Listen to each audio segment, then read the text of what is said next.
বাংলাদেশের বাইরে পৃথিবীর বিভিন্ন প্রান্তে যেখান থেকে চ্যানেলে দেখছেন আপনাদের সকলকে সাদর আমন্ত্রণ তৃতীয় মাত্রা দেখবার জন্য। সাম্প্রতিক নানা বিষয় নিয়ে আলোচনার জন্য আমার সঙ্গে স্টুডিওতে রয়েছেন আমার বসা আছেন জাহাঙ্গীরনগর বিশ্ববিদ্যালয়ের ভূগোল ও পরিবেশ বিভাগের অধ্যাপক ডক্টর নারিন আই খান এবং আমার ডানের রয়েছেন centre for governance studies CCS নির্বাহী পরিচালক এবং ইস্ট ওয়েস্ট ইউনিভার্সিটির অর্থনীতির শিক্ষক পারভেজ করিম আব্বাসী। স্বাগত আপনাদের দুজনকে তৃতীয় মাত্রায়। প্রফেসর নাহরিন, আপনাকে বিশেষভাবে স্বাগত প্রথমবারের মতো তৃতীয় মাত্রায় সেজন্য।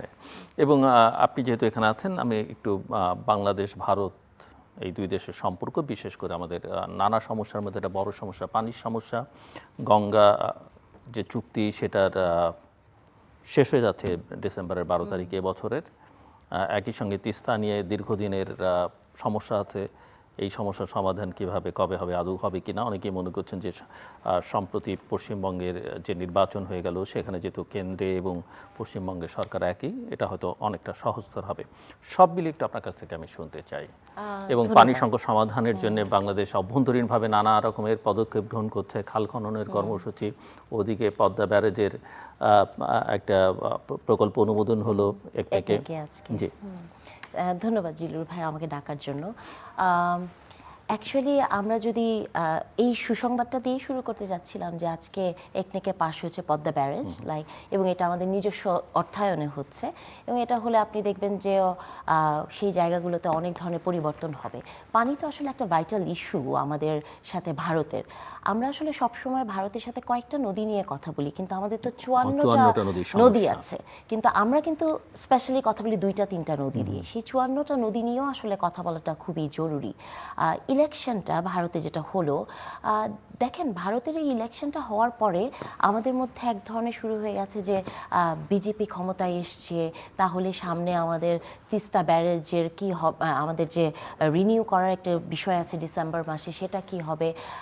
অনেকে বলছেন যে আপনি এটাও খুব ভালো করে জানেন যে এই বিষয়ক পানি বিষয়ক যে কোনো ডিসিশন নিতে হয় হচ্ছে এই ধরনের সরকারের কাছ থেকে, কেন্দ্রীয় সরকার থেকে ডিসিশনটা আসে না, স্টেট গভর্নমেন্টের থেকে আসে। তো সেখান থেকে সবাই ভাবছে যে বিজেপি আসলে কি খুব বেশি ক্ষতি হয়ে যাবে কিনা। কিন্তু আপনি যদি দেখেন মমতা ব্যানার্জি, তিনি যখন ক্ষমতায় ছিলেন, মমতা ব্যানার্জিও কি খুব বাংলাদেশ বান্ধব ছিল? ছিল না। তাকে দেখেই তো বলেছে কেন্দ্র যে মমতা চায় না, আমরা তো পারছি না। তো তিনি যদি মানে বান্ধব হতেন তাহলে 2014 সালে এই ট্রিটটা সাইন হতো, কিন্তু আসলে হয় নাই। তার মানে হয়েছে কি, বিজেপি আসলেও পানির বিষয়ে যে পানির হিস্সা, এইটাতে ভারত আসলে আমার মনে হয় না তেমন কোনো ছাড় দিবে। তবে এইটাতে খুব ইম্পর্টেন্ট বিষয় হচ্ছে যে আমাদের দেশ থেকে কেমন করে এটাকে নেগোশিয়েট করতে পারে। আর এই নেগোসিয়েশনটা তো শুধু খালি আমি মনে করি যে পররাষ্ট্র মন্ত্রণালয় দিয়ে হয় না, এই নেগোসিয়েশনটা অনেকখানি পলিটিক্যালও হয়। এবং আপনি এই বিজেপি যখন ক্ষমতায় এলো, তারা ইলেকশনে তাদের রেটরিকগুলো কী ছিল? বাংলাদেশ। এই বাংলাদেশের সেন্সিটিভ ইস্যুটাকে ইউজ করেই কিন্তু তারা ইলেকশনের কার্ডটা প্লে করেছে। সেখানে দেখেন বিজেপিতে যিনি মুখ্যমন্ত্রী হয়েছেন এখানে, তিনি বলেছেন যে বাংলাদেশকে আপনার, তিনি বলেছেন বাংলাদেশকে গাজা বলেছেন আপনি 24-এর অভ্যুত্থানের সময়, এবং ইসরায়েলের মতো বাংলাদেশকে ভারতের কন্ট্রোল করতে হবে। তিনি কয়েকদিন আগেই বলেছেন যে বাংলাদেশের বৈধ প্রধানমন্ত্রী এখনো শেখ হাসিনা, তাকে আমাদেরকে এয়ারপোর্টে রিসিভ করতে হবে। তো কথা বলেছেন, কিন্তু কালকে বা পরশু দিনে মনে হয় তিনি আবার বলছিলেন যে এটা তার পলিটিক্যাল রেটরিক, মানে নির্বাচনের আগের কথা আর মুখ্যমন্ত্রী হওয়ার পরের কথা এক নয়। কিন্তু তারপরে আবার দেখেছেন কাঁটাতারের গল্প উঠেছে। আসলে হয়েছে কি, পুরো বিষয়টাতে আপনি যদি দেখেন যে ধর্মীয় রাজনৈতিকের এক ধরনের উত্থান, যেটা আমাদের দেশেও আমরা দেখছি। তো এই দুই জায়গা থেকে আপনি আজকেই তো খুব সুন্দর একটা, কোথায় যেন দেখলাম একটা ম্যাপ, যে ঠিক বর্ডার এরিয়াটা জুড়ে এদিকে বিজেপি এদিকে জামাত। হ্যাঁ, তো খুব বিউটিফুল একটা কম্বিনেশন আমার কাছে মনে হলো, এবং ভেরি সিগনিফিক্যান্ট আমার কাছে মনে হচ্ছে। বিউটিফুল না বিপজ্জনক সেটা কিন্তু ভবিষ্যৎ এখন ধরেন এখানে বসে একটু বিউটিফুল বলবে, হ্যাঁ এখানে বসে একটু বিউটিফুল বলতেই হবে, না হলে কমেন্ট বক্সে আপনি দেখবেন যে কি লেখাটা আসে। হ্যাঁ, তো এই জন্য একটু বিউটিফুল বলেই শুরু করলাম। তো সেই জায়গায় বোঝা যায় যে কমেন্ট বক্স নিয়ে আপনার যথেষ্ট কনসার্ন আছে। আমরা ওই জায়গায় পরে আলাপ করব এই প্রসঙ্গটা, আমি যদি শেষের সময় থাকি আলোচনাটা আনবো।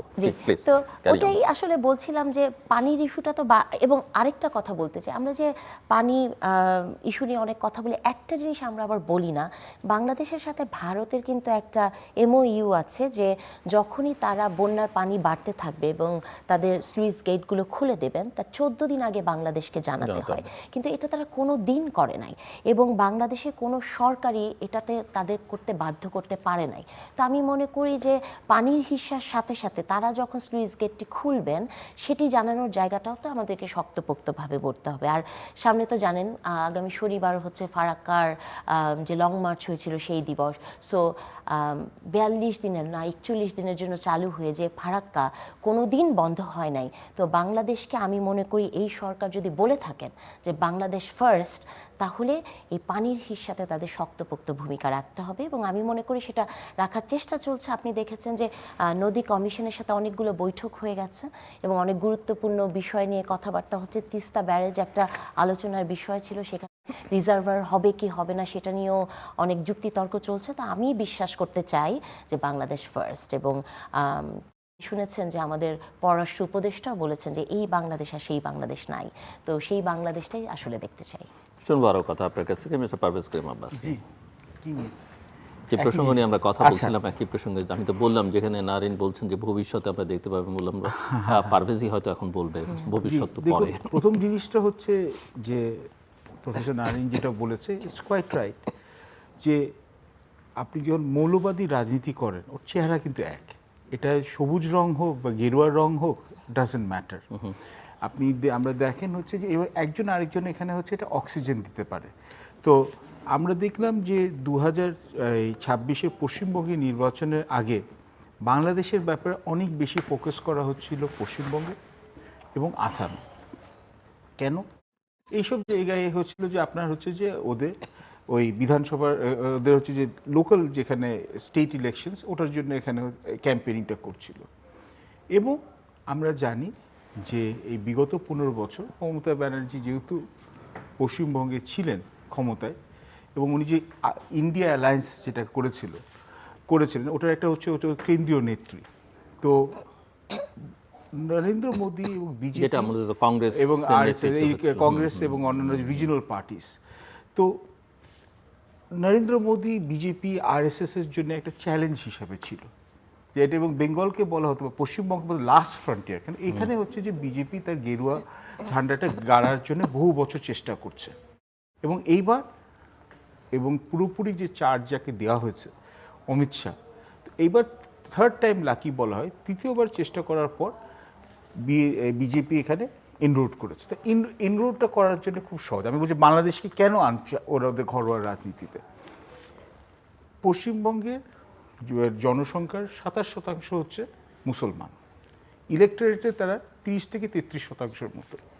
88টা সিট আছে পশ্চিমবঙ্গের 294টা অ্যাসেম্বলি সিটের মধ্যে, যেখানে মুসলমানরা হচ্ছে সংখ্যাগরিষ্ঠ ভোটার। তো এখানে ওদেরকে ডিসইনফ্র্যাঞ্চাইজ করার একটা রাজনৈতিক কৌশল লাগবে। তো ওদেরকে কি বলতে হবে এখন? ওদেরকে বলল কি অবৈধ বাংলাদেশে অনুপ্রবেশকারী, এবং স্পেশাল ইন্টেন্সিভ রিভিশন দিয়ে আপনার প্রায় 27 লাখ ভোটারকে ইভেনচুয়ালি 27 লাখ ভোটারকে এখানে ডিলিট করে দেওয়া হচ্ছে, যেটা ডিসএনফ্র্যাঞ্চাইজমেন্টের একটা প্রসেস। আর ওদেরকে তো পাকিস্তানি বলা যাবে না, ওদেরকে তো আপনার আফগানিস্তানের লোক বলা যাবে না, তো বাংলাদেশি বলে করে ফেললো। এবং এই আমরা তো দেখলাম অন্যান্য বিজেপি যেখানে কেন্দ্রীয় স্থানীয় নেতারা বলছে যে ওরা পশ্চিমবঙ্গকে কোনো মতে পশ্চিম বাংলাদেশ বানাতে চায় না, এটা হচ্ছে রিটোরিক। এবং হেমন্ত বিশ্ব শর্মারও কিন্তু আসামে যখন নির্বাচন আসছিল তখন অ্যান্টি বাংলাদেশি রিটোরিকটা করা হয়েছে এখন। এবং অবশ্যই বলতে হবে যে মমতা ব্যানার্জিও কিন্তু এখানে ভোট ব্যাংক পলিটিক্সের উপর খেলেছে, এবং ওনার দুর্নীতি, ওনার এই স্বজনপ্রীতি, এবং আমি বলবো যে এটা আমাদের এখনকার বাংলাদেশ সরকারের জন্য এটা হচ্ছে একটা, বা এখানে যারা রাজনীতি এখানে পর্যবেক্ষণ করেন বা এটা নিয়ে বিশ্লেষণ করেন তাদের জন্য এটা শিক্ষা আছে। মমতা ব্যানার্জি কিন্তু বারবার বলে যাচ্ছিল আমাকে সরালে কিন্তু বিজেপি চলে আসবে। তো উনি মনে করছিল যে মৌলবাদী রাজনৈতিক দলকে পশ্চিমবঙ্গের জনগণ ভোট দিবে না, কিন্তু আপনি যদি দুর্নীতি করেন, আপনি যদি স্বজনপ্রীতি করেন, আপনি যদি এখানে একনায়কতন্ত্রের দিকে যান, তাহলে কিন্তু মৌলবাদীদেরকেও কিন্তু মানুষ ভোট দিবে যখন একটা ফ্রাস্ট্রেশনের থেকে, এবং আপনি যখন গভর্নেন্সে ডেলিভার করতে পারবেন, চাকরির ব্যবস্থা। এবং আরেকটা জিনিস যেখানে আমাদের একটা প্লেইং কার্ড আছে, কেন শুভেন্দু অধিকারীর গলা সুরটা বদলালো, কেন আপনাকে তো শব্দ হোলিস্টিক্যালি এখানে ধরতে হবে। আরেকটা কারণ যেটার জন্য মমতা ব্যানার্জি অনেক বেশি ওনার উপর, কলকাতার এখানে উষ্ণতা বেশি ছিল, এবং কলকাতার বাবু যে সম্প্রদায় আছে, ভদ্রলোক সম্প্রদায় যে আমরা যে বলি, এটা ছিল হচ্ছে এই 18 মাস এই শেখ হাসিনা সরকারের পতনের পর, অগস্ট 2024 থেকে আর 20 মাসের মতো হয়ে গেছে, ভিসা সার্ভিস নাই বললেই ছিল, সম্পর্ক ভারত বাংলাদেশের ছিল হচ্ছে বিদ্বেষপূর্ণ, এবং আমাদের শুধু একমাত্র কিছু ফ্যামিলি ভিসা এবং হেলথ ভিসা ছাড়া ওখানে কিন্তু বাংলাদেশ পর্যটকরা যেত না। তার মানে তাতে কী এমন হতে পারে? যুক্তরাষ্ট্রের পর পর্যটকদের এখানে যারা যায় ভারতে মানে বড় আকারে, এটা হচ্ছে বাংলাদেশ। এবং আমরা যাই হচ্ছে এমনি পর্যটন করতে, ধর্মীয় পর্যটন করতে, স্বাস্থ্য পর্যটন করতে, ঈদ, কুরবানি, পূজা, নিউ ইয়ার, বিয়ে, শাদী সব কিছু কেনাকাটার জন্য, শপিং করার জন্য, আচ্ছা ইউটিউবের শুটিং করার জন্য, সবই তো দেখি আমরা। এবং আপনি কি আপনার আন্দাজ আছে যে কত আমরা টাকা খরচ করি? 27 লাখ লোক 2023 ছিল যে শেষ বছর যেখানে স্বাভাবিক ভারত বাংলাদেশ সম্পর্ক ছিল, পিপল টু পিপল কন্ট্যাক্টে 27 লোক ভারতে গেছিল। এর মধ্যে 80 থেকে 85% গেছে শুধু কলকাতাতে এবং ল্যান্ড বর্ডার হয়ে। এবং কলকাতার এখানে ভারতের তথ্য থেকে আমরা দেখি যে বাংলাদেশি পর্যটকরা গড়ে 3,500 থেকে 5,000 কোটি রুপি খরচ করেছিল এক বছরে, 3,500 থেকে 5,000 রুপি। এবং ওদের যে কোটি 3,500 থেকে 5,000 কোটি rupee, so it's around $400 to $600 million. কলকাতার পুরো অর্থনীতি এখানে আরেকটি হিসাব করা হচ্ছে যে 100 রুপি যদি এখানে চালান হয় বা আয় হয়, 30টা রুপি আসে হচ্ছে বাংলাদেশি পর্যটকদের, সেবা খাতে, হাসপাতালে, ট্যুরিজমে এখানে। তো এই 18 মাস যে বন্ধ ছিল এই যে বাংলাদেশের আসা যাওয়া, এটার জন্য কিন্তু মানুষের কিন্তু একটা আক্রোশটা পড়েছে মমতা ব্যানার্জির উপর। কেন ওরা বিজেপিকে তো পানিশ করতে পারবে না, কেন আপনার বর্ডার থেকে সেই পেট্রোপোল থেকে এখানে কিন্তু সব কিছু বন্ধ হয়ে আছে। তো এবং আপনার বড় বড় ওখানে হসপিটাল যেগুলো আছে অ্যাপোলো বা এইসব জায়গায়, ওগুলো এখানে occupancy just gone down to 15%। এখন শুভেন্দু অধিকারীকে তার ভাষা পরিবর্তন করতে হবে। কেন? সে হচ্ছে বিজেপির মুখ্যমন্ত্রী। হ্যাঁ, ভারতীয় মুসলমানদের উপরে সামনে যেটা হবে, আমরা কুরবানিতে দেখেছি যে কুরবানির উপর ওখানে নানান ধরনের বাধ্যবাধকতা দিয়েছে, বা রাস্তাঘাটে এখানে নামাজ পড়ার ব্যাপারে এখানে স্পেশালি কুরবানির সময় এই রেড রোডে ইত্যাদি দেওয়া হচ্ছে। কিন্তু আমি আবারও যেটা বলি, ঢাকা কলকাতার সম্পর্ক দেখে আমরা ঢাকা দিল্লির সম্পর্কটা কিন্তু আমরা এখানে ভুললে হবে না, চিন্তা করবো না। অনেক সময় আমরা মনে করি ঢাকা কলকাতা বা ঢাকা বাংলাদেশ পশ্চিমবঙ্গের সম্পর্কটাই হচ্ছে মূল সম্পর্ক। আসলে ওটা হচ্ছে ভারতে 28টি রাজ্যের মধ্যে একটি ক্ষুদ্র একটা রাজ্য, এবং আমাদের কিন্তু আমরা একটা স্বতন্ত্র একটা দেশ। আমার যেটা প্রফেসর নারায়ণের কাছে প্রশ্ন ছিল যে আমাদের যে ডিসপিউটগুলো আছে ভারতের সঙ্গে, তার মধ্যে একটা বড় হচ্ছে ওয়াটার ইস্যুস। কারেক্ট। বিশেষ করে অনেকেই মনে করেন যে দিল্লি এতদিন যে যুক্তি দেখিয়েছিল তিস্তাকে কেন্দ্র করে, সেই যুক্তি তো এখন দেখাবার সুযোগ নেই, কারণ একই দল কেন্দ্রে এবং রাজ্যে সরকারে আছে। দ্বিতীয় হচ্ছে বর্ডার একটা বড় সমস্যা সবসময় আমাদের আছে, টেনশন আছে সেই বর্ডার ইস্যুতে। যেটা ডক্টর নারায়ণ খুব ভালোভাবে বলেছেন যে ওই পারে বিজেপি, এই পারে জামাত, একেবারে পুরো বর্ডার জুড়ে। এটা আসলে কোনো ধরনের, এটা কি আমাদের বর্ডার সিকিউরিটির অর্থে, আমরা সিকিউরিটি ইস্যুস নিয়ে ডিটেইলে আলোচনায় যাব, কিন্তু এখানে আপনি কি মনে করেন কিনা যেটা আমাদেরকে এক ধরনের এনশিওর করবে সিকিউরিটি, নাকি কমিউনাল থ্রেট বাড়িয়ে তুলবে, সিকিউরিটি থ্রেট বাড়িয়ে তুলবে, সব মিলে যদি একটু এখানে একটা লাইন যোগ করতে চাই, সেটা হচ্ছে যে আজকে নাসিরউদ্দিন পাটোয়ারি বলেছেন যে ওই বর্ডারে উনি খাল খনন করবেন। এটা একটু ইনফরমেশনটা পারভেজকে দিয়ে রাখুন। তো প্রধানমন্ত্রীর খাল খনন এখানে সমর্থন জানাচ্ছেন, একদিকে ভালো। উনি কি বিএনপিতে যোগদান করবেন? আমি জানি না, আচ্ছা, করতেও ভালো, পারে। তো খাল খননে আগ্রহী। আচ্ছা, আমি কাজের কথাটা বলছি। আমার যেটা মনে হয়, দেখুন এতকাল তো বিজেপির কাছে রেডিমেড এক্সকিউজ ছিল যে দেখো মমতা ব্যানার্জি অবস্ট্রাকশন করছে, কিন্তু বাস্তবতা কোথায়? এক, ভারতে কিন্তু ম্যাসিভ এখানে রিভার ইন্টারলিঙ্কিং প্রজেক্ট হচ্ছে বিগত 4-5 বছর। তার জন্য আমাদের কিন্তু শুধু আমরা তিস্তা নিয়ে পড়ে আছি, বা গঙ্গার এখানে পুনর্নবায়নের নিয়ে বা রিনিউয়াল নিয়ে পড়ে আছি, কিন্তু বাকি নদীতে কিন্তু আমাদের এখানে আমরা যে পানি যে সাপ্লাইটা পাচ্ছি সরবরাহটা কিন্তু কম। এটা হচ্ছে এক। দুই, এটা একটা রাজনৈতিক কারণ আছে। এখন শুভেন্দু অধিকারী ঘর গুছাতে চাইবেন, কয়েকদিন হচ্ছে মুসলমানদের উপর, মানে পশ্চিমবঙ্গের মুসলমানদের উপর নানান কারণে উনি চাপ দিবেন, তারপর আস্তে আস্তে হচ্ছে যে হচ্ছে যে অ্যাডমিনিস্ট্রেটিভ কাজে যাবেন। যেই যদি বিজেপি থেকে যদি ধরেন তর্কের খাতিরে দিল্লি থেকে বলে যে তুমি এগ্রিমেন্ট দাও, শুভেন্দু অধিকারে কেন ওনার 14 গোষ্ঠীরও কোনো মানে ক্ষমতা নেই যে বিজেপিকে না করার, কারণ BJP is a very hierarchical party. কিন্তু ওটাই তখন হবে মমতা ব্যানার্জি রিভাইভালের এখানে হচ্ছে গোল্ডেন অপরচুনিটি। কারণ উনি কিন্তু নন্দীগ্রামের সিঙ্গুরের কিন্তু এই যে গণজাগরণ বলেন, গণবিদ্রোহ, এটার সাথে উনি ছিলেন এবং এটার সাথে কিন্তু পশ্চিমবঙ্গের থেকে বিনিয়োগ উনি তাড়িয়ে দিয়েছিলেন, এটা আপনারা ভুললে হবে না। উনি কিন্তু উনি কিন্তু হাইব্রিডও, হাইব্রিড মাথায় রাখতে হবে। হ্যাঁ হাইব্রিড না, আমাদের পলিটিক্স এটা তো হাইব্রিড, এটা হাইব্রিড, হ্যাঁ আবার ওটাও তো ঠিক। কিন্তু উনি কিন্তু তখন কিন্তু হচ্ছে ওই মুর্শিদাবাদ, মালদা এখানকার যে কৃষকদের ওখানে পানি স্বল্পতা হচ্ছে এবং বলবে যে পশ্চিমবঙ্গের এখানে সরকার যে শুভেন্দু অধিকারে তারা কিন্তু বাংলাদেশ তোষণ আছে, তখন কিন্তু উনি আরও বেশি বাংলাদেশ বিরোধী হয়ে যাবেন। এটা হচ্ছে এক। এবং দুই, আবার আমি বারবার বলি বর্ডার কিলিংয়ের জন্য যে আমরা বিজেপিকে আমরা যেখানে বিএসএফকে আমরা যে ক্রিটিসাইজ করি যথার্থভাবে, কেন বর্ডারে কিন্তু অ্যাগ্রিমেন্ট আছে লিথল ফোর্স ইউজ না করার জন্য, কিন্তু বিএসএফ কিন্তু মানে কেন্দ্রীয় সরকারের আন্ডারে, ওরা কিন্তু রাজ্য সরকারের আন্ডারে না। সো কে মুখ্যমন্ত্রী হলো তার সাথে কিন্তু আপনার কিন্তু বিএসএফ এর ফায়ারিং এর সাথে কোনো সম্পর্ক নেই। এবং ওরা যদি আরেকটা জিনিস, ওরা যদি তাদের খরচে যদি ফেন্সিং করতে চায়, আমরা এটা ওয়েলকাম করা উচিত। কেন জানেন? ওরা তো এতকাল কিন্তু মোটামুটি করাই আছে। এটা হচ্ছে বলার জন্য, এটা হচ্ছে মোর ফর হচ্ছে পাবলিক কনজাম্পশন। তো ফেন্সিং করলে কি হবে, এতকাল ভারত আমাদেরকে অভিযোগ করতো যে স্মাগলিং হয়, স্মাগলিং তো এক হাতে হয় না। তো যখন ওরা ফেন্সিং করে ফেলবে তখন তো তাহলে তো আর স্মাগলিং এর কোনো অ্যাকুইজিশন হবে না, ড্রাগসও আসবে না, গরুও আসবে না। তো আমাদের দেশে মাদক আসক্তি বাঁচবে এবং আমাদের এখানে ক্যাটেল ইন্ডাস্ট্রি। এই প্রসঙ্গে মানে শেষ ইস্যু, সাম্প্রদায়িক উত্তেজনা আমার মনে হয় প্রথম রাজনীতিতে ধর্মের ব্যবহার প্রথম 1.5-2 বছর ওইভাবে হবে না। কেন বলবো? কেন সারা বিশ্বকে ওরা দেখাতে চাইবে যে পশ্চিমবঙ্গে কিন্তু এটা হচ্ছে একটা রাজনৈতিক পট পরিবর্তন হয়েছে, কিন্তু এটার জন্য আমি আমাদের এন্ডে বুঝতে চাইছি বিশেষ করে।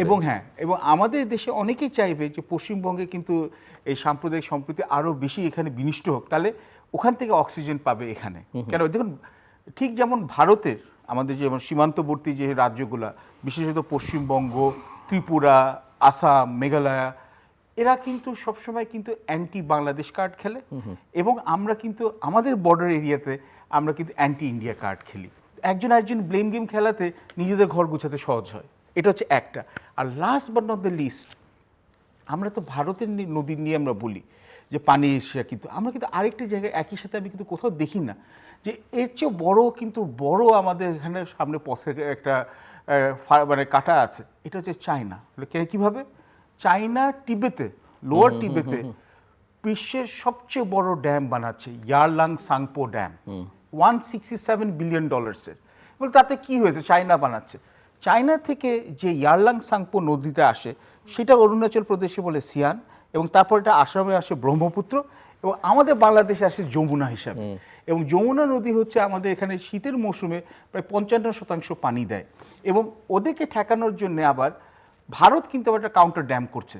তো এই দুইজনের ড্যাম ওয়ারে আমরা ড্যামড হয়ে যাচ্ছি। এবং এখন আমার কথা হচ্ছে যে আমরা একটা কথা বলে শেষ করি, ভারতকে নিশ্চয়ই আমরা এখানে হচ্ছে যে আমরা তো সমালোচনা করবো যেমন ন্যায্য হিসেবে, তো চীনকে একই সাথে কেন আমরা করি না? এখানে প্রফেসর নারিন কি বলেন, আমি একটু শুনতে চাই। না, এখানে পারভেজ যেটা বলেন খুব মানে নাইসলি বললেন যে বর্ডার এরিয়াতে একটা অ্যান্টি ইন্ডিয়ার সেন্টিমেন্ট কাজ করে, কিন্তু আমি আসলে মনে করি না শুধু বর্ডারে। গত 1.5 বছরে ইন্টারিমের সময় আপনি দেখবেন যে ভারত বিরোধী এক ধরনের রিটরিক কিন্তু তৈরি করা হয়েছে, এবং আমি মনে করি এটা ইট ওয়াজ ভেরি পলিটিক্যাল, মানে এটা ইচ্ছাকৃতভাবে কয়েকটি রাজনৈতিক দল এটা তৈরি করেছে। আপনি হুঙ্কার শোনেন নাই 7 সিস্টারকে আলাদা করে ফেলা হবে? যিনি খুব চিৎকার করে এটি বলেছিলেন, যিনি বলেছিলেন যে দিল্লি না ঢাকা, তিনি আবার কিন্তু কয়েকদিন আগে বলছেন যে এটি আমরা এমনি বলেছি, ভারতের সাথে এখন আমাদের ভালো সম্পর্ক থাকবে। তার মানে যখন একটি পলিটিক্যাল সরকার আসলেন তখনই টোনটা চেঞ্জ হয়েছে। কিন্তু আমি মনে করি যে শেখ হাসিনার সময় একটা বিষয় ছিল যে ইন্ডিয়ার সাথে এক ধরনের সম্পর্ক এবং পাকিস্তানকে অ্যান্টি পাকিস্তান একটা সেন্টিমেন্ট আমাদের ভেতরে দেওয়া হয়েছে। পাকিস্তানের খেলাকেও আপনি সাপোর্ট করতে পারবেন না, মানে এমন একটা সিচুয়েশন তৈরি করা হয়েছে। কিন্তু এখন দেখেন ওই ইন্টারিমের সময় ইন্ডিয়াকে অ্যান্টি ইন্ডিয়ান সেন্টিমেন্টটাকে একটা কার্ড হিসেবে প্লে করছে। এটা জামাতে ইসলামীও করেছে, এটা এনসিপিও করেছে এবং খুব বাজেভাবে করেছে। আর এটা করে কেন জানেন? আমার মনে হয় এটা করে যে তাদের পলিটিক্যাল যে সমস্যাগুলো আছে সেগুলোতে আপনি যাতে টু দ্য পয়েন্ট অ্যাটাক না করতে পারেন। সব কিছু ধরেন আপনার বাসায় একটা মুরগি চুরি হলো, আপনি বললেন যে এটা ইন্ডিয়ান মুরগি দেখে চুরি হয়েছে, হ্যাঁ, তো এই ধরনের একটা ন্যারেটিভ দেওয়ার চেষ্টা চলতো। তো আমি মনে করি আপনি আপনার নেইবারকে চেঞ্জ করতে পারবেন না, এবং নেইবারের সাথে তো হস্টাইল হওয়ারও কিছু নাই। এবং সবচেয়ে বড় কথা যে পলিটিক্সে আসলে দীর্ঘসূত্রিতায় শত্রু বা মিত্র বলে কেউ নাই, এটা কিন্তু এই আমাদের পশ্চিমবঙ্গের মুখ্যমন্ত্রী তার প্রমাণ করেছেন। কারণ বিজেপি কিন্তু একসময় তার দুর্নীতি নিয়ে অনেক কথা বলেছে, কিন্তু তিনি বিজেপির মুখ্যমন্ত্রী হয়েছে। হ্যাঁ, প্রাইম মিনিস্টার মোদি তো শুভেন্দু অধিকারী হ্যাঁ, নিয়ে সেটাই এখানে বলছি। তুলনা তো করেছিলেন। এটাই হচ্ছে আসলে ঘটনা, যে যেহেতু এটা নাই, বাংলাদেশকে এখন মনে রাখতে হবে যে কিভাবে বাংলাদেশ ইন্ডিয়ার সাথে এটা ডিল করবে। হ্যাঁ, এই কথাগুলো অনেক সুন্দর, বাংলাদেশ ফার্স্ট, মানে ভারতকে আমরা তেমন করেই মোকাবেলা করব, এবং আমি বিশ্বাস করি যে এটা করা সম্ভব, এটা করা সম্ভব, এবং খুব সুন্দর করেই হয়তো এই সরকার এবং করতে এখানে পারে। আরেকটা আপনি নেগোসিয়েশনের কথা বলছিলেন, এবং অনেক সময় যেটা দেখা যায় যে আমরা অভিযুক্ত করি প্রতিপক্ষকে, কিন্তু প্রতিপক্ষের সঙ্গে টেবিলে যখন আলোচনায় বসি তখন কিন্তু আমাদের প্রস্তুতিটা থাকে না, এবং বহু অভিজ্ঞতা বলে বাইরে তো আমরা যাই না, কারণ আমরা হাইড্রোলজিক্যাল ডেটা শেয়ার করি না, আমাদের কোনো এগুলো হোমওয়ার্ক থাকে না, কোনো কিছু homework প্রস্তুতি থাকে না, থাকে না, এক্সপার্টরা থাকেন না। তো সেই কথাটাই কিন্তু আমি প্রথম দিকে বলার চেষ্টা করেছি যে শুধুমাত্র যদি পররাষ্ট্র মন্ত্রণালয় দিয়ে ভারত এবং বাংলাদেশের সম্পর্ককে আপনি দেখেন হবে না, এটার মধ্যে একটা সুন্দর মানে রাজনৈতিক বিষয়টাকেও দেখতে হবে। এবং রিটরিক কিন্তু অনেক পাওয়ারফুল। আপনি আমরা হয়তো ভাবতে পারি যে রিটরিক তেমন কিছু করে না, কিন্তু বাংলাদেশের মতো একটা দেশের জন্য পলিটিক্যাল রিটরিক অনেক ইম্পর্টেন্ট, এবং এটা দিয়ে আপনি অনেক বড় কিছু করে ফেলতে পারেন। কারণ বাংলাদেশ যতই বলেন না কেন একটা হুজুকে জাতি, আপনি ফেসবুকে দেখবেন একটা জিনিস 2 দিন থাকে, তারপর থেকে ওই 2 দিনই এমন একটি অবস্থা হয় যে একদম সবকিছু ওলটপালট হয়ে যায়, হ্যাঁ, ট্রমাটাইজ করে ফেলতে পারে। তো সেই জায়গা থেকে আমি মনে করি যে এটা ভেরি ক্রুশিয়াল টাইম বাংলাদেশের জন্য, এবং একটা রাজনৈতিক সরকার দেখেন এই সরকারটা আমি বলবো যে এমন একটা সময় এসছে যে তার উপর কিছু আরোপিত প্রবলেম এসছে, যেমন তেলের ক্রাইসিসটা, এই ওয়ারে বিএনপির কোনো হাতই নাই, কিন্তু সেটা হয়েছে হাম, এটা একটা। এবং দেখেন বিএনপিকে বাজেট দিতে হবে, এবং সেটা জুন মাসে, এবং এটাও তো অনেক বড় একটা বিষয়। তো সেই সব জায়গা থেকে এবং বিজেপির এই আগমন ইন্ডিয়ার ইলেকশনে, এটাও বিএনপিকে কিন্তু এক ধরনের চিন্তার জায়গায় ফেলবে আমি মনে করি। আমাদের অভ্যন্তরীণ রাজনীতিতে মনোজগতে একটা বড় থ্রেটের জায়গা, এই যে যেটা নারিন বলছিলেন যে সোশ্যাল মিডিয়াতে বা সাইবার বুলিং যেগুলো আছে, এগুলো হুজুগে জাতির কথা বলে। এই প্রসঙ্গে আমি পরে আলোচনাটা করতে চাই, তার আগে একটু আমি সিকিউরিটি ইস্যুস নিয়ে আলোচনা করতে চাই, যে আমাদের ন্যাশনাল সিকিউরিটি। জি, সিকিউরিটি তো অনেক ধরন আছে, সফট হার্ড, ভৌগোলিক নিরাপত্তার ইস্যু আছে, অন্যান্য অনেক ধরনের সিকিউরিটি ইস্যু আছে। বাট আমাদের কম্প্রিহেন্সিভ কোনো national security policy, design, structure, এগুলো নিয়ে অনেকে কথা বলেন। অনেক সময় অনেকে বাংলাদেশের সিভিল মিলিটারি রিলেশনশিপ নিয়ে কথা বলেন। সিকিউরিটি কেউ কেউ মনে করেন যে না, ইন্ডিয়াকে ঠেকাতে এখনই আমাদের এটা করতে হবে, ওটা করতে হবে। মিয়ানমারের সঙ্গে আসলে কিছু সংঘাত হলে এই দুই দেশের সঙ্গে আর কেউ আমাদের সঙ্গে সংঘাতে জড়াতে আসবে না, এরাও আসলে আসবে কিনা আমার যথেষ্ট সংশয় আছে। কিন্তু অফকোর্স আমি মনে করি যে বে অফ বেঙ্গলকে কেন্দ্র করে, বঙ্গোপসাগরকে কেন্দ্র করে আমাদের স্ট্রেংথ বাড়ানো দরকার আর্মড ফোর্সেসের। আমাদের জিও স্ট্র্যাটেজিক্যাল যে লোকেশন আছে সেখানে আমাদের যে সক্ষমতা বা শক্তি প্রদর্শনের জন্য দরকার, আদারওয়াইজ অন্য কোনো বিবেচনাতে দরকার নেই। কিন্তু এই জায়গাটাতে আসলে আপনারা দুজন কি মনে করেন? বিশেষ করে পারভেজ, আপনাকে প্রথমে আমি একটু বুঝতে চাই, আপনি কি মনে করেন? আমরা এখন আমাদের ডিফেন্স অ্যাডভাইজার, সিকিউরিটি অ্যাডভাইজারের আলোচনা শুনি, এজেন্সিগুলো আসলে কিভাবে কাজ করে। অতীতে এখন অনেক এজেন্সি প্রধান জেলখানার মধ্যে আছেন, আসলে তাদের রোল কি, তাদের দায়বদ্ধতা কার কাছে? আমরা সিভিল মিলিটারি রিলেশনশিপ নিয়ে কথা বলি, সেটা আসলে কি হওয়া উচিত? আমরা আসলে কতটা প্রফেশনাল আর্মি, নেভি, এয়ারফোর্স চাই?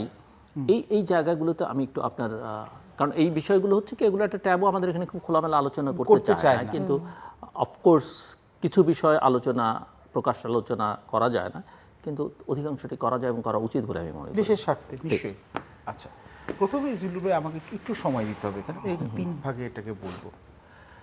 মানে এই জায়গাটা আপনাকে বেশি সময় দেবে, এখানে নারীন যতখানি কন্ট্রিবিউট করতে পারেন করবেন, কিন্তু কোনো উনি অসুবিধা নেই। উনি এর পরে যে ইস্যুটা নিয়ে এসেছেন ওখানে ওনার কাছ থেকে বেশি সময়টা নিয়ে আমি আপনার আলোচনায় আপনি যেভাবে জি, বলেন, please. আপনি আর্বিট্রার। এখন প্রথমটা জিনিস হচ্ছে যে বাংলাদেশে আর্ম ফোর্সেস বা আমাদের যে সশস্ত্র বাহিনী ইউনিক। আপনি বলুন এই তো বলে দিল হচ্ছে আর্ম ফোর্সকে খুশি করার জন্য, না। আপনি এখন তথ্য নিয়ে আসেন। আমি কিন্তু সবসময় বলেছি আমাদের কিন্তু একটা কাঠামোগত গণতান্ত্রিক ঘাটতি আছে, ইনস্টিটিউশনাল ডেমোক্রেটিক ডেফিসিট বা ইনস্টিটিউশনে নেই বাংলাদেশে। প্র্যাকটিক্যাল ইনস্টিটিউশন বলতে একমাত্র আর্ম ফোর্সেস। আপনি আমার পরের কথাতে চলে আসছেন যে আমাদের একমাত্র ক্রেডিবল ইনস্টিটিউশন, যদি অনেক বিতর্কের পরেও, অনেক বিতর্কের পরেও তবু যেখানে এতদিন পর্যন্ত বিতর্কের ঊর্ধ্বে নিজেকে তাও ধরে রেখেছে, পুশ কামস টু শাভ, যখন পরীক্ষার সময় হচ্ছে, চূড়ান্ত পরীক্ষার সময় তারা সবসময় উত্তীর্ণ হয়েছে। এই জুলাই আগস্ট 2024 সালেও আমরা এটা আবার প্রমাণ পেলাম। এটা হচ্ছে আর্ম ফোর্সেস, এবং আর্ম ফোর্সেসে কিন্তু সবসময় আমরা বলবো এটা একটা পেশাদার বাহিনী, এবং এই পেশাদারিত্ব কিন্তু এখানে ক্রমান্বয়ে বাড়ছে, কিন্তু কমছে না। এবং আমি কিন্তু এখানে এবং আপনারা যারা এখন আমরা এই একটা নির্বাচিত একটা সরকার, নির্বাচিত বিরোধী দল, একটা নির্বাচিত গণতন্ত্রের দিকে আমরা আসলাম, এটার কিন্তু একটা বড় অবদান কিন্তু হচ্ছে আর্ম ফোর্সেসের, এবং হচ্ছে যে 3 যে সার্ভিস চিফের কোঅর্ডিনেশন। আপনি কিন্তু দেখেন বারবার যখন উনি বলছিলেন আর্ম ফোর্সেসে, এখানে আর্ম ফোর্সেসের যে আর্মি চিফ, উনি বেশি বলছিলেন, এখানে বাকিরা লট অফ সাপোর্ট, যে নির্বাচনটা যত তাড়াতাড়ি হওয়া যায় ততই ভালো। তখন কিন্তু ওনার খুব সমালোচনা হয়েছিল, এবং যে আর্ম ফোর্সেস বেশি দিন কিন্তু সিভিলিয়ান ডিউটি করা উচিত হবে না, মোরালটা কমে যাবে। এবং দেখুন তখন কিন্তু আমাদের আবার বন্ধু হয়ে যাচ্ছে আস্তে আস্তে ভারত, নিশ্চয়ই হবে না কেন। ভারতীয় মিডিয়াতে কিন্তু তখন অনেক কিছু এখানে ইন্ধন দিয়ে কথা বলেছিল, এটা বোধহয় আর্মি ব্যাকু বা আর্মি বোধহয় ইলেকশন হতে দিবে না। সব জল্পনা কল্পনাকে কিন্তু ওরা হচ্ছে ভুল প্রমাণিত করেছে। তো আর্ম ফোর্সেস বলা যেতে পারে তারা ইলেকশনটা এনশিওর করেছে। হ্যাঁ, নিঃসন্দেহে। এবং অ্যাজ নিউট্রাল আরবিটার্স, এটা হচ্ছে এটা প্রথম কথাটা বললাম। এখন আপনি আসেন হচ্ছে যে সিকিউরিটি আর্কিটেকচার, সিকিউরিটি অ্যাডভাইজার বা এখানে যারা আছে, এটার সাথে এখানে যেটা এখানে আছে, এখানে আমাদের তারেক সিদ্দিকের কথা মনে হলো, আমি এটাতেই যাচ্ছিলাম। আমি ওখানে যাওয়ার আগে আমি বলবো যে প্রোজ কি, আপনি যেটা বললেন কোনো জিনিসটা প্রোজ এন্ড কনস। তো প্রোজের মধ্যে কিছু আছে কেতাবি কথা, যে সিভিল মিলিটারি সিনার্জি হবে, বা হচ্ছে মাল্টি ডোমেইন রেডিনেস হবে, স্পেশালি সাইবার ওয়ারফেয়ার, এআই, তারপর হচ্ছে যে এখানে হচ্ছে আপনার তারপর হচ্ছে ইনফরমেশন ওয়ারফেয়ার, তারপর অ্যাডহক প্রকিউরমেন্ট না হয়ে লং টার্ম পলিসি প্রকিউরমেন্ট হবে, ইনস্টিটিউশনাল মেমোরি বাড়বে, ইনহ্যান্স ইন্টেলিজেন্স শেয়ারিং হবে। এগুলো খুব ভালো কথা, কিন্তু এখন আসুন বাস্তবতায়। এবং তারপর আমি বলবো হচ্ছে যে বর্তমান যে অবস্থা, আপনি যেমন বললেন 2009 থেকে 2024 সালে আমাদের কিন্তু সিকিউরিটি অ্যাডভাইজার ছিল, ডিফেন্স অ্যাডভাইজার ছিল, যে এবং এটা হচ্ছে তারেক আহমেদ সিদ্দিকী, এবং অত্যন্ত বিতর্কিত একজন ব্যক্তি। এবং দেখুন আমাদের তো এত লম্বা সময় একজন সিকিউরিটি অ্যাডভাইজার ছিল, কিন্তু আমরা কি দেখেছি? হিউম্যান রাইটস অ্যাবিউজ, গুম খুন, আয়নাঘর, এটা তো। এবং আল জাজিরার তো ওই বিশাল এখানে ওই প্রোগ্রামই হলো, all the prime ministers main, যেখানে এখানে ধরে উঠিয়েছিল এখানে সবগুলো এখানে। এবং তার সাথে সাথে এয়ারপোর্ট ফান্ডসের এমবেজলমেন্টের কেস হয়েছে, আনএক্সপ্লেইনড এখানে ওয়েলথ গেইনস হয়েছে, ফ্যামিলি ইনভলভমেন্ট হয়েছে, ট্যালেন্ট যেটা আছে। দেখুন আর্মি কিন্তু এখানে হচ্ছে, আর্ম ফোর্সেস কিন্তু হচ্ছে মেরিটোক্রেটিকভাবে এখানে যদি না অ্যাডভান্সমেন্ট হয়, আর্ম ফোর্সেস কিন্তু কোনো জায়গায় ফ্লারিশ করবে না। তো হচ্ছে যে ইয়েসম্যানদেরকে আনা, ট্যালেন্টেড লোকদেরকে এখানে হচ্ছে আইদার এক পেশে করে রাখা, বা ওদেরকে হচ্ছে যে ডিগ্রিও করা, এবং হচ্ছে পলিটিক্সে ইনফিলট্রেশন। তো দেখুন এটা কিন্তু আমাদের আগে থেকে কিন্তু আমাদের 16 বছরের কিন্তু অভিজ্ঞতা ভালো নয়, এটা হচ্ছে প্রথম জিনিস।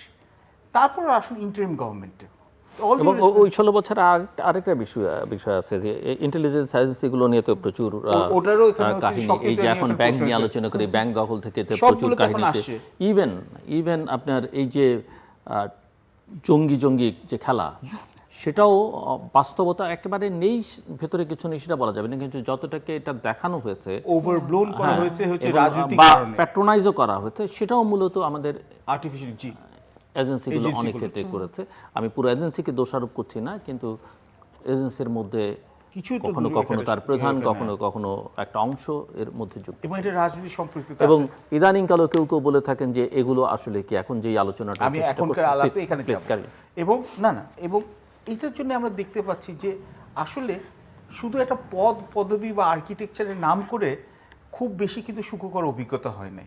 এমনকি এই যে 1.5 বছর যে ডক্টর ইউনূসের অন্তর্বর্তীকালীন সরকারের আমলেও আর্ম ফোর্সেসে কিন্তু চূড়ান্ত এক ধরনের অসন্তোষ হয়েছিল যে ওদের যে চেইন অফ কমান্ডের মধ্যে ইন্টারফেয়ারেন্স। এখন আমরা আসি বর্তমানে, কিন্তু এটা তো এখন অতীত, আমরা এর ইতিহাসকে ডিনাই করছি না, কিন্তু অতীত। বর্তমানে আমার এখন হচ্ছে একটা প্রশ্ন, এবং এটা সরকারের এখানে আমি একজন নাগরিক হিসাবে আমার সরকারের কাছে প্রশ্ন থাকতেই পারে। আমাদের এখন একটা সরকারকে এবং বিশেষত প্রধানমন্ত্রীকে, মাননীয় প্রধানমন্ত্রীকে মাথায় এখানে নিশ্চয়ই নিচ্ছেন এটা কগনিজেন্সে, যে আর্ম ফোর্সেস কিন্তু serves under him, if I remember he is the defence minister. So এবং আর্ম ফোর্সেসে কিন্তু এখানে দেখবেন প্রোঅ্যাক্টিভলি একটা রোল করেছে ওনার ঢাকাতে যাতে ওনার সেফ রিটার্ন হতে পারে। কিন্তু আমরা তো জানি, প্রফেসর নেরিনও জানবে যে অনেকগুলো ষড়যন্ত্র হয়েছিল শেখ হাসিনার সরকারের শেষের দিকেও এবং অন্তর্বর্তীকালী সরকারের এখানেও নানান ভেস্টেড ইন্টারেস্টের এখানে যে যারা হচ্ছে যে এখানে ইলেকশনটা ব্যাহত করার জন্য বা ওনার এখানে রিটার্নটা যাতে না হয়। এবং আর্ম ফোর্সেসের পেট্রিয়টিজম, চেইন অফ কমান্ড এবং ডিসিপ্লিনে বাইরের থেকে কাউকে এনে কোনোদিন ফল সুখকর হয় না। কেন আপনি দেখুন এখানে কিছু কিছু কারণ আছে, তো কারণগুলো কি আমি এখানে একে একে বাইরে বলতে মানে কি আপনি সিভিলিয়ান বলছেন, মানে যারা রিটায়ারমেন্টে গেছেন? না, রিটায়ারমেন্টে গেলেও আপনাকে আবার এখানে কিছু সিভিলিয়ান হলে তো মানে শুনতে খুব ভালো লাগে সিভিলিয়ান, আমি তো যদি আমার খোদা না কাজটা মনে করেন তর্কের খাতিরে আমাকে আমি তো কিছু বুঝবোই না, তো আমাকে তো দিয়ে সিভিলিয়ানকে দিয়ে হবে না, কেন আমার এক্সপার্টিস নেই। অথবা রিটায়ারমেন্টে গেলে আবার একটা ব্যাপার আছে, আপনার ক্যারিয়ারের লেন্থ কতটুকু ছিল, আপনি কতটুকু ডিস্টিংগুইশ ক্যারিয়ার আছে কারেন্ট অ্যাডমিনিস্ট্রেশনের সঙ্গে আপনার সংযোগটা কি, এবং তারপর হচ্ছে আপনি কোন পজিশনে রিটায়ার করেছেন। এটা কিন্তু আপনি দেখুন, আমি যদি মনে করেন ধরেন তর্কের খাতে ক্যাপ্টেন হিসেবে রিটায়ার করলাম, আমাকে যদি পদ পদবি দিয়ে দিল, হয়তো আমাকে সামনাসামনি হয়তো আমাকে অমান্য করবে না, কিন্তু এটা তো এক ধরনের অ্যাকসেপ্টেন্সের সমস্যা হবে। এটা হচ্ছে এক। তারপর হচ্ছে তার মানে হচ্ছে ক্যালিবারের নিয়ে প্রশ্ন, আপনি যাকে মনে করেন যে আপনাকে এটা তদারকি করতে আনলেন আর্ম ফোর্সেসকে, তো তাহলে আপনাকে হচ্ছে ক্যালিবার নিয়ে প্রশ্ন, 2 হচ্ছে র্যাঙ্কিং নিয়ে প্রশ্ন, 3 হচ্ছে ক্রেডিবিলিটি নিয়ে প্রশ্ন, কারণ ক্রেডিবিলিটি এবং অ্যাকসেপ্টেবিলিটি, গ্রহণযোগ্যতা এবং বিশ্বাসযোগ্যতা একসাথে যায়। 4 নম্বর হচ্ছে ইন্টিগ্রিটি নিয়ে প্রশ্ন।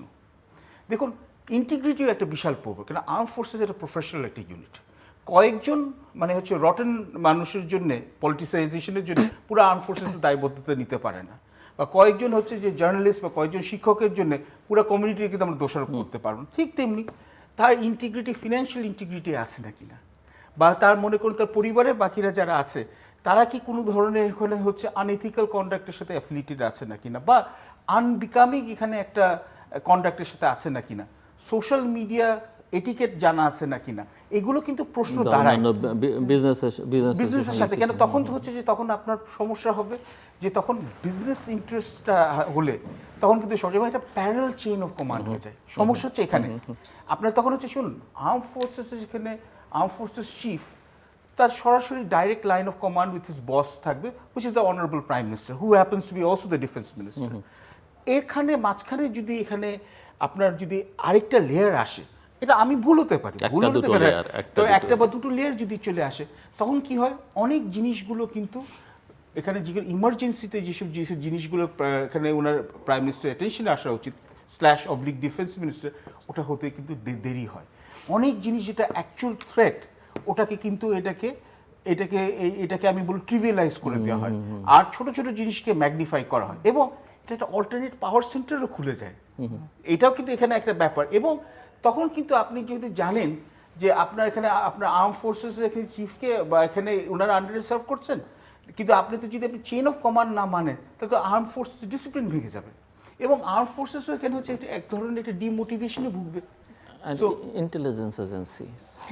ইন্টেলিজেন্স এজেন্সিরও একই জিনিস, এটার এখানে এই অরবিটে কার অরবিটে আন্ডারে থাকবে, কেন আপনার যদি এখন কনফ্লিক্টিং কমান্ড থাকে তাহলে সমস্যা। অরবিটে থাকা এবং তাদের অ্যাক্টিভিটিজও আবার নিশ্চয়ই কাউন্টার ইন্টেলিজেন্স আছে, সো এবং মানে হু ওয়াচেস দ্য ওয়াচার, একটা কথা তো আছে। তো এখন এবং এটার জন্য কিন্তু দেখুন অনেক সরকার কিন্তু ঝামেলায় পড়তে হয়েছে, এবং অনেক সময় এখানে হচ্ছে যে অনেক কিছু কাজ করা হয় যেটা কি হচ্ছে কি সরকারকে আসলে হিতকর নয়, বা বা সরকারকে ঠিক সময় ঠিক জিনিস এখানে এখানে হচ্ছে ব্রিফিং করেন না করা। আপনি যদি দেখেন অন্তর্বর্তীকালীন সরকারের সময় আমার তো মনে হয় এনসিপি বোধহয় কি আসিফ ভুইয়া বোধহয় আসছিল বোধহয় নাকি না, সে যখন বলেছিল যে তাকে নাকি ইন্টেলিজেন্স এজেন্সি থেকে বলা হয়েছে যে 5 বছর থাকার জন্য ইত্যাদি বা এখানে ইত্যাদি।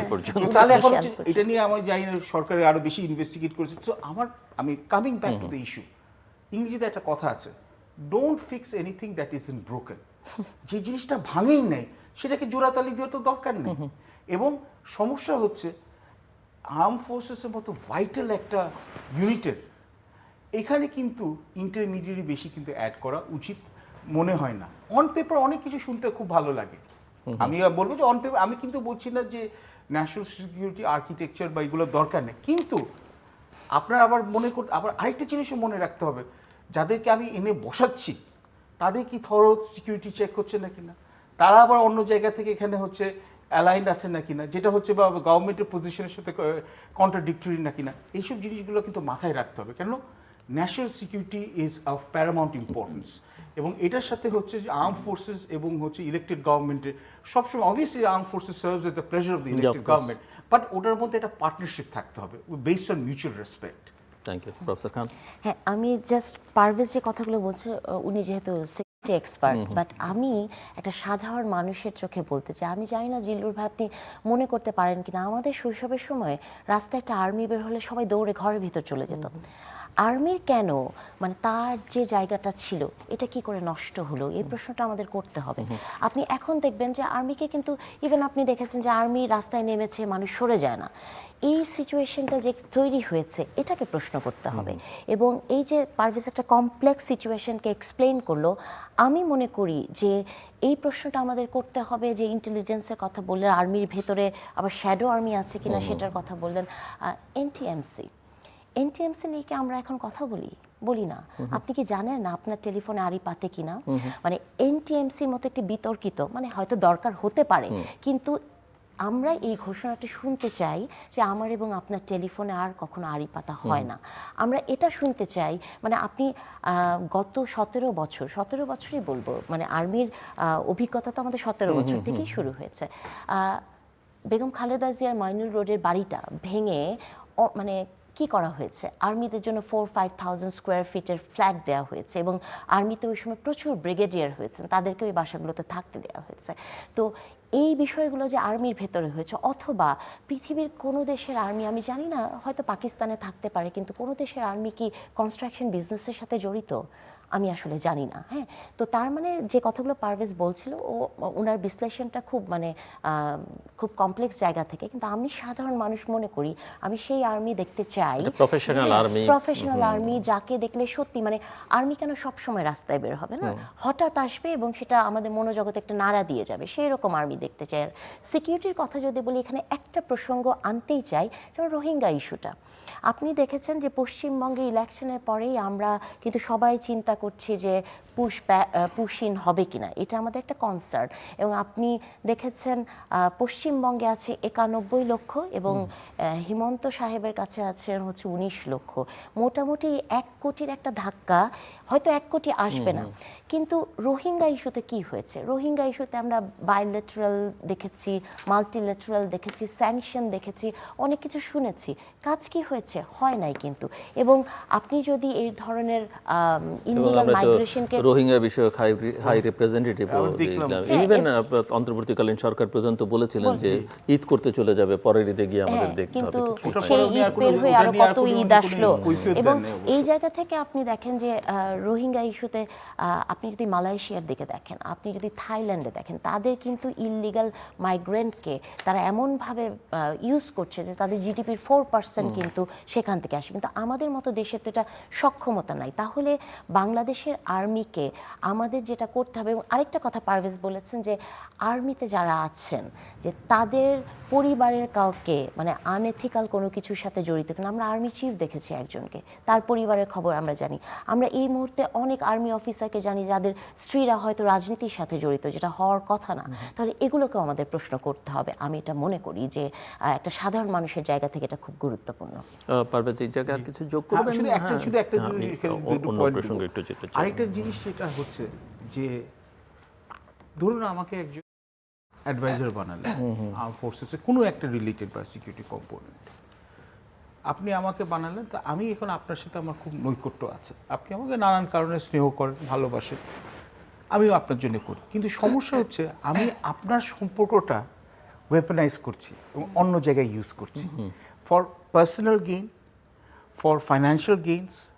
তখন তখন কিন্তু এই রকম লোক কিন্তু প্রশ্নবিদ্ধ হয়ে যাচ্ছে। এটা কিন্তু আমাদের একটা মাথায় রাখতে হবে যে দেখুন, এবং এটা কিন্তু শুধু এখন আপনি সিকিউরিটির জন্য বলছেন না, আমি কিন্তু ইন জেনারেল বলছি যে আমার কিন্তু এখানে কিন্তু যেইসব আমি এখানে অ্যাডভাইজারদের নিচ্ছি, কেন আমি তো একটা additional layer of governance add করছি, এটা কিন্তু শেখ হাসিনার আমল থেকেই কিন্তু এটা শুরু হলো। আমি কিন্তু দেখতে হবে যে এই নতুন গভর্নমেন্টের চ্যালেঞ্জ যে এই অ্যাডভাইজার যাদেরকে নিচ্ছি তাদের এর অ্যাডমিনিস্ট্রেটিভ এবিলিটি।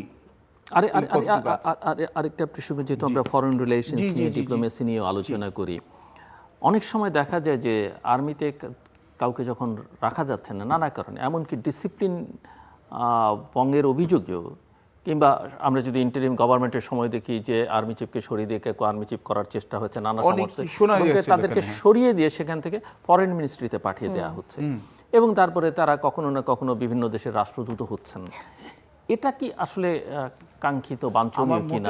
এখনো অন্তত একাধিক আছেন যারা ফরেন মিনিস্ট্রিতে অ্যাটাচড, এবং আমি যদি শুনতে বা বুঝতে পারি যে তাদেরকে বিভিন্ন দেশের রাষ্ট্রদূত করে পাঠানো হবে, অথচ আমাদের অনেক স্কিলড প্রফেশনাল ডিপ্লোম্যাটস আছেন, তারা না কোনো কোনো ক্ষেত্রে পলিটিক্যাল অ্যাপয়েন্টমেন্টও হতে পারে যদি হাইলি কোয়ালিফাইড কেউ থাকেন, সেটাও দেশের জন্য কাজে দেয়। এগুলো কতটা কাজে দেয় বা দেবে? খুব ভালো কথা, আপনি এই একটা ভালো একটা জিনিস বলেছেন।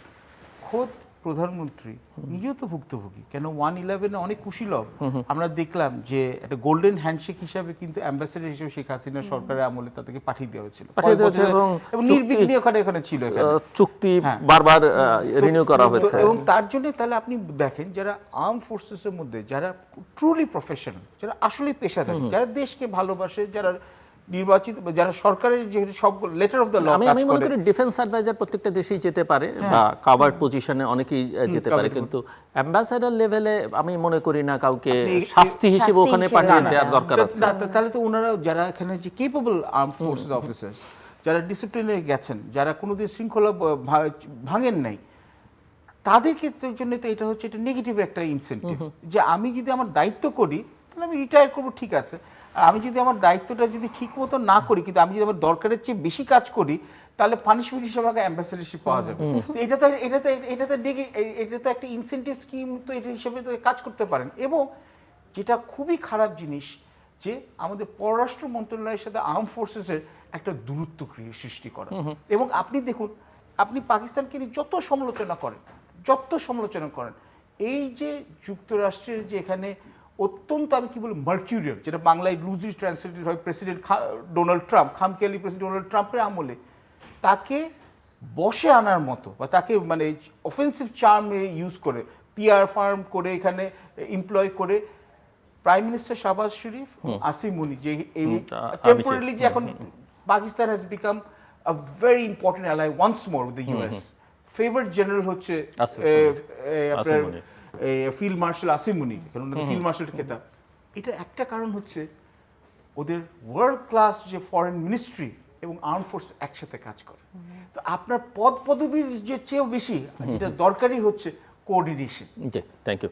নারিন, আপনি বলবেন, এবং যে প্রসঙ্গ আসলে আপনি বলতে চাইছিলেন যে সাইবার ওয়ার্ল্ডে যা কিছু হচ্ছে, এই যে সোশ্যাল মিডিয়াতে এত নয়েজ, এবং এই যে বট বাহিনী, সাইবার বুলিং, এটা আসলে কিভাবে, এটা আমরা অন্তর্বর্তীকালীন সরকারের সময় সবচেয়ে বেশি দেখেছি, তার আগের সরকারের সময় ছিল, এবং এখন এটা অব্যাহত আছে, এটাকে কিভাবে ফাইট করবেন আপনি?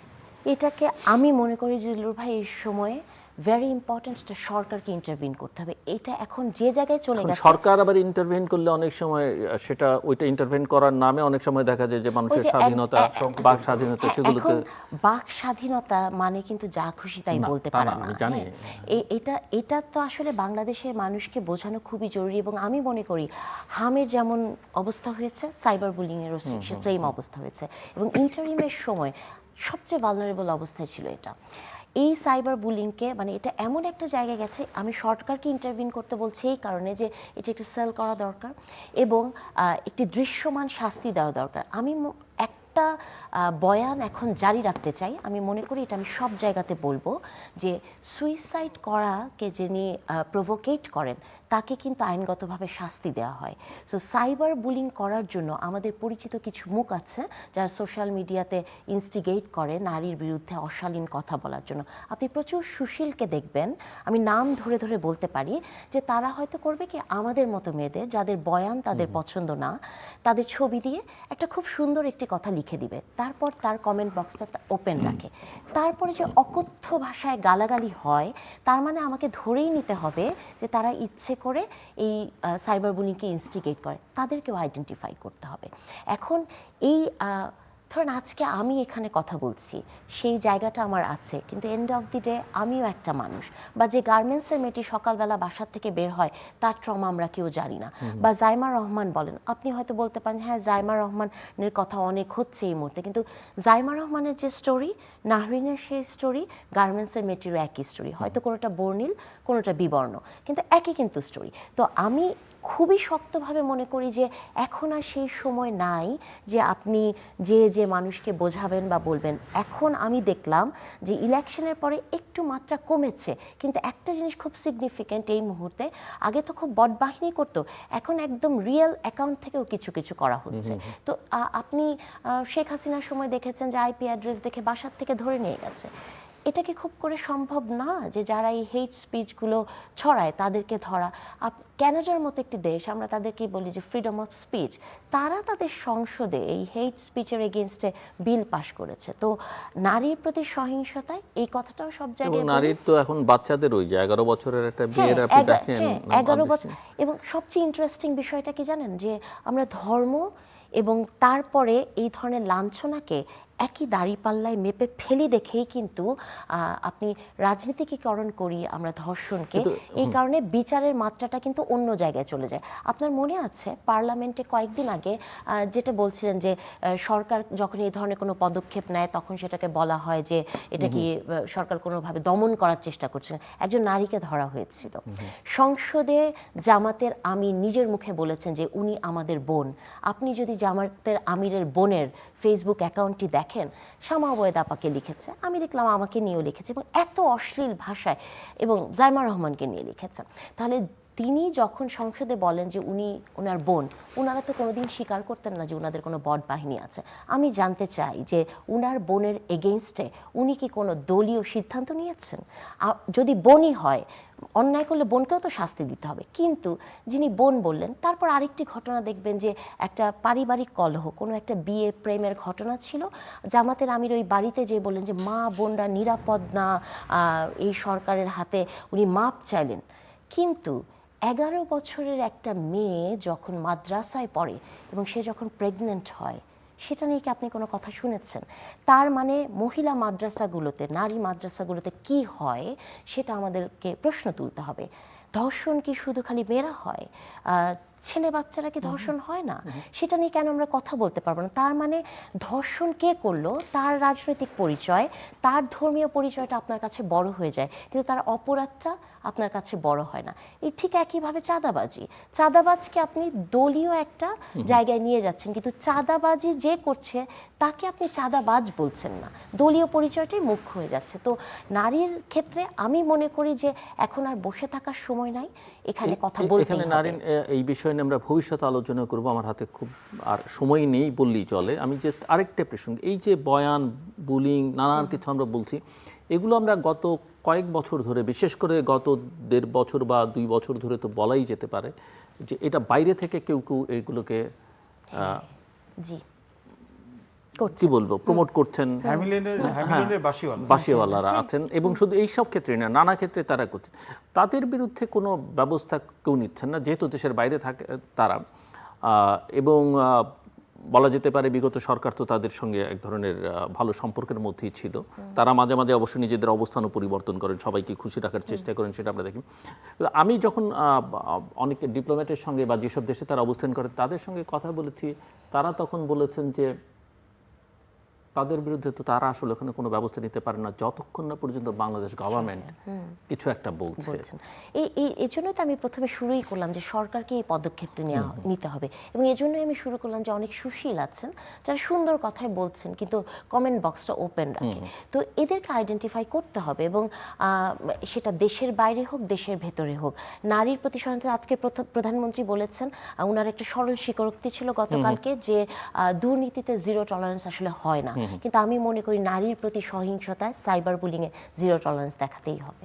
এটার উপর শেষ থ্যাংক ইউ। জি, দেখুন, আমি যদি প্রফেসর নারিনের কথা থেকেই তুলি, দেশের সংখ্যাগরিষ্ঠ যে জনগোষ্ঠী মহিলা 51% উপর, এবং বিএনপি কিন্তু ক্ষমতায় আসছে 3টি মেজর ভোটের উপরে। এক হচ্ছে মহিলা ভোটার, 2 হচ্ছে সংখ্যালঘু সম্প্রদায়, এবং 3 হচ্ছে আপনার যে আমাদের ইয়াং ভোটার্স যারা হু ওয়ান্টেড আ চেঞ্জ, কিন্তু ওরা এখানে হচ্ছে বিএনপিকে মনে হচ্ছে যে পার্টি অফ দ্য ফিউচার।